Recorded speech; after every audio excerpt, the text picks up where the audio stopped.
Hey guys, it's me, and I'm back with my old microphone, so my videos will not sound nearly as bad. I was able to kind of figure out the audio issues with that. Um, anyways, we have a new type of video going on today. Whatever. This is the second time I'm recording this, and I still fucked it up. Anyways, we have a new type of video that I've been kind of tinkering with in my mind. I've been spending about a month thinking about how I wanted to do this. And instead of trying to go through all the effort to like script it and do that, I'm just gonna talk from the heart, be honest, because I mean, I don't need to. I feel like I shouldn't have to script this kind of stuff. Anyways, basically what I've decided to do is I'm going to make about 5 videos, 2 teams per video in the LCS, analyzing their roster moves and talking about what I think about them, and discussing where I think the teams maybe will place. And then towards the end of this, really actually like right before summer split starts, I'll make like a official like power ranking. If this ends up being really quick and all the teams announce their stuff before it gets too close, I may try and do this for the LEC as well, but for now it's just planned to be for the LCS, because the LEC teams are also sort of announcing roster swaps at the current moment. So without further ado, let's start with the team where every day is a banger, and that would be none other than TSM. So TSM made 2 like roster moves, but they really made 3 like changes.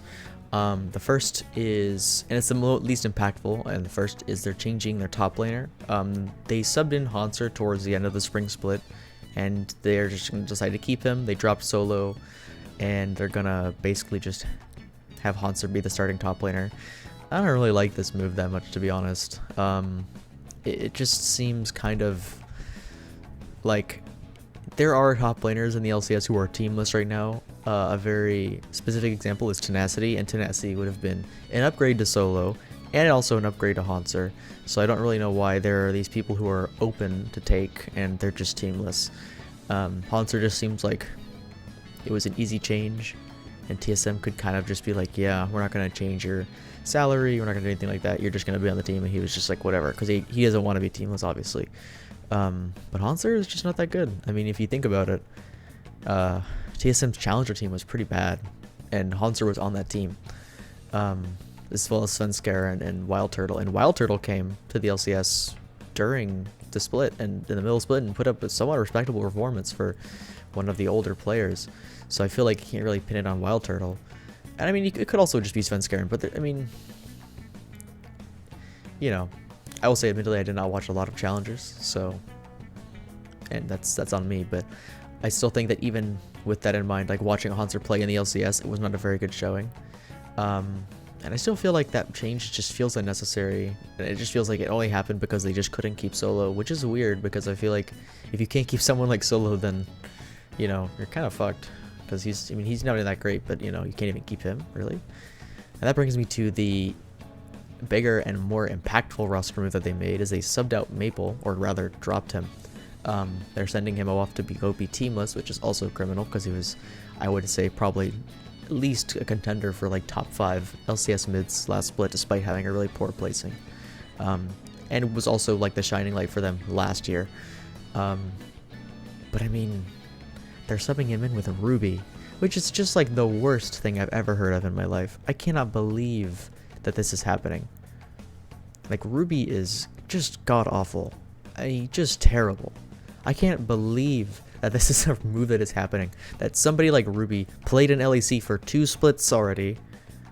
We watched him play, and he just was total dog shit the entire time. Like, there's 2 possibilities here on what TSM basically did. So either one, their GM or whoever else is involved with making roster moves didn't watch LEC at all, or like look at Ruby's stats whatsoever, and or at the very least like looked at his KDAs or something on like a stats website and was like, oh yeah, no, he's not that bad. And that just doesn't make sense to me, because I feel like even TSM would not have the standards of like having a shitty GM like that who just doesn't do any research on the players that they're trying to import. So I feel like that can't be the possibility, even though it could be. I just sincerely doubt it. Because what I really think happened is TSM was so desperate for a mid laner, and they didn't want to just use an NA mid laner, which there are an abundance of. Like Copy was an example, you know, that would have definitely at least been a side grade or even an upgrade to Maple. And they were like, let's just take the worst LEC mid laner and let's bring him here, because he probably won't be the worst mid laner in the LEC or the LCS. Oh no, he will be. I'm telling you that right now. He'll probably be the worst performing mid laner in the LCS. I can't think of any team that has a worse mid laner than him, like right now, and especially with the roster moves that are occurring. Like Ruby's gonna be terrible. I cannot believe that you would look at his stats and think, yes, let's take this guy over like anybody else, literally anybody else. This move alone, to me, along with the Hanser thing, is like a slight like amplification, is just going to completely ruin this team. And what I think the nail in the coffin is that they're getting rid of Chawi. They haven't really announced who their new coach is gonna be. It could be fucking Reggie for all I know, and I really hope not, because that guy's just a dickhead. But like, it's just like you're losing what held the team together, and you're going from a team that is like would have made playoffs and probably had a somewhat respectable showing for a team that's kind of just lacking a wow factor, at least like a 6th or 7th place spot, to now, I mean, I personally believe that they're gonna be the worst team in the LCS. They're gonna be last in the regular season, maybe contending with Dig, but they're not gonna make playoffs. I mean, they're just gonna be the worst team. I think that this team is just terrible. There's literally nothing now. Even like Boogie being their best performing player now is like the worst thing to hear, because like he wasn't even that great, and like he's not even like among the best junglers in the LCS. Even like for the team that they were playing, like the way they placed last split, like there are junglers who are worse than, who place worse than him, who are better than him. So, I mean, for that reason alone, I don't think I don't think that anything on this team, anybody on this team really has the capability to carry. Now, ultimately they could. I mean, who knows? Maybe Hanser like wakes up or something and he ends up being like the fucking bin of the LCS or something, which I sincerely doubt. That's like a crazy scenario that will never happen. Or I don't know, maybe Ruby was just, I don't know, maybe he was just trying to like go to the NA retirement home early or something. I don't know. Or maybe even Wild Turtle, you know, but I just don't think that this team is going to do anything good. So for that reason, I will definitively say TSM will be last place and will not do any better. They won't even be 9th place. I mean, this team is just terrible, and this is the worst off-season I've seen from any of the teams. Like, probably, I would say. Alright, and with that, the next team that we're going to be talking about is Team Liquid, just because they had a very brief off-season. They didn't really make any changes. The only change they really made was Reignover becoming the head coach. They got rid of Marin, which, honestly, if you ask me, that's probably a good change.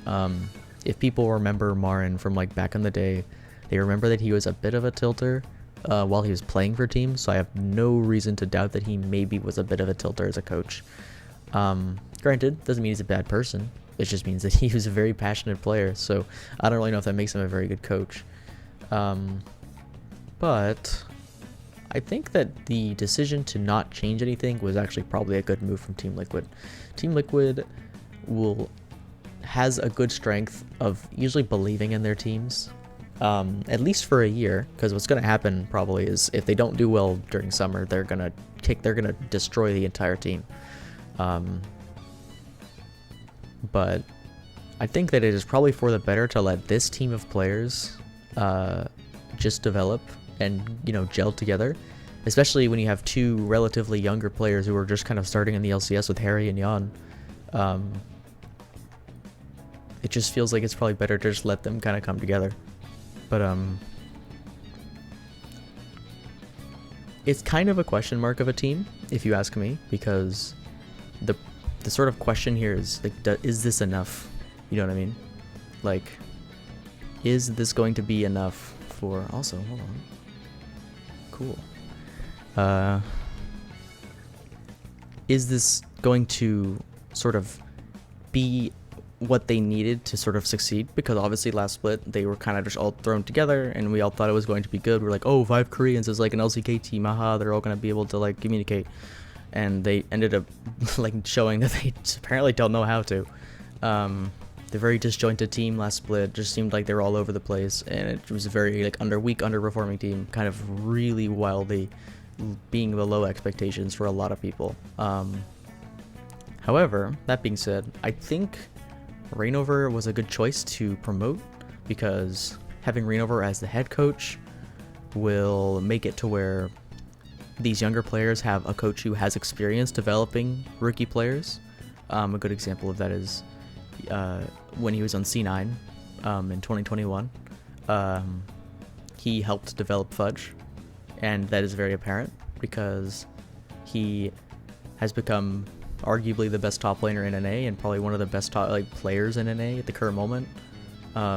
So I think that Reignover has a talent for young people, or young players, or at least rookie players, like their first split in the LCS, for kind of helping them adapt to the LCS style and getting them to be better performers. So I think, with that factor of like Reignover being able to maybe have a little more direct influence with Harry and Jan, I believe that, along with the gelling of this team, hopefully during the remainder of the offseason and maybe towards the beginning of the summer split, I think that this team will probably do a little better.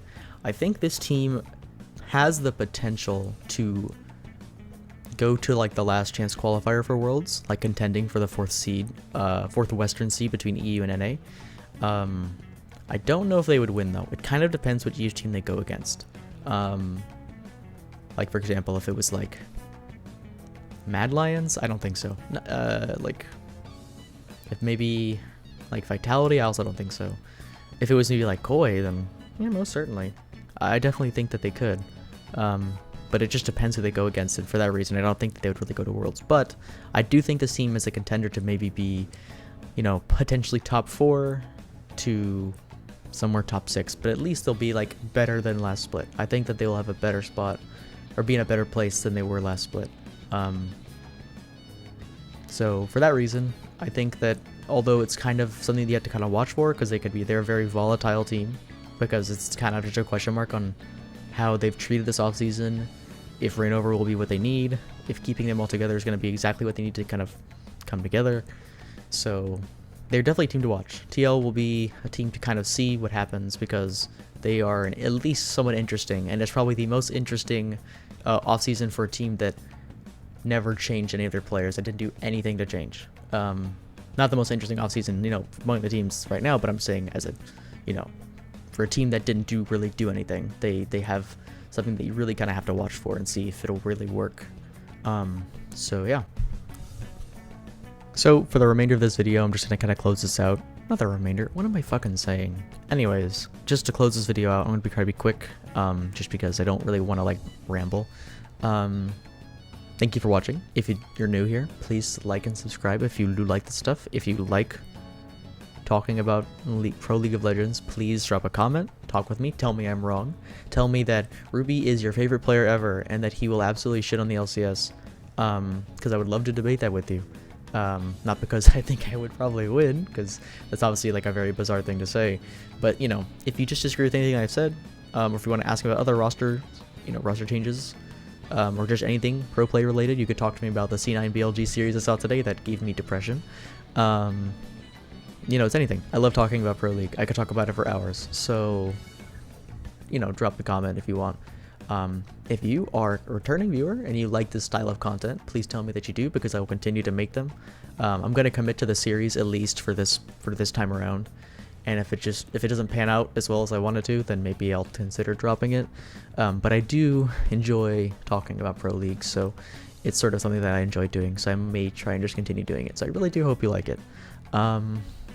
I am still working on other videos.